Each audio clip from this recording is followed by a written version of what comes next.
পীরের নিকট বায়াত কি ইসলামী শরীয়তে অনুমোদিত? না, পীরের নিকট বায়াত হওয়া জায়েজ না, হারাম। বুঝে আসছে?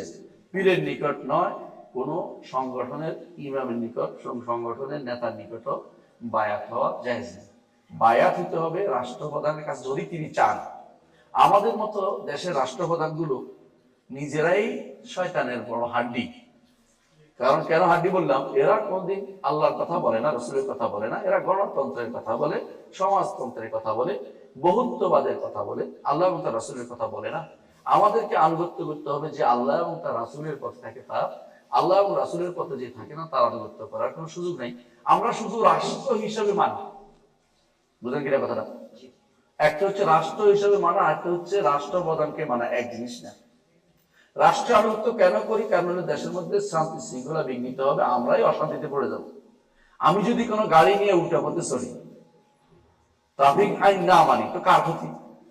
আমার নিজেরই ক্ষতি।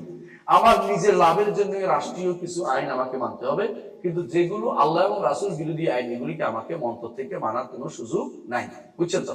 সুতরাং তারা যদি আমাদের কাছে বায়াত চায় আল্লাহ এবং তার রাসূলের হাদির উপর, আদর্শের উপরে, আমরা অবশ্যই করব। কিন্তু না চাইলে জোর করে বলবো না যে আপনারা আমাদের বায়াত নেন, ওটা বলার দরকার নেই। কারণ তারা ইমানও বুঝে না, কুফরিও তারা বাদ দেয় না। তাদেরকে আমরা কিসের বায়াত নেব? তাদের বায়াত, তাদের হাতে বায়াত নেওয়ার কোনো প্রশ্নই আসে না। বায়াতের এই প্রশ্নটা আসে শুধুমাত্র রাষ্ট্রপ্রধান নিতে পারে, যদি তিনি ইসলামের প্রতি তিনি আগ্রহী হয়ে আমাদের কাছে চায়।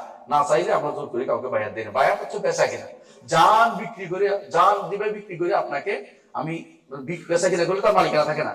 এটা হচ্ছে এরকম যে আমি আমার জান দিয়ে হলো আপনার দিনের জন্য, আপনার জন্য, আল্লাহর জন্য আমি দিনকে আপনার হাতে যুদ্ধ করতে রাজি আছি। এটা হচ্ছে বায়াতের অর্থ।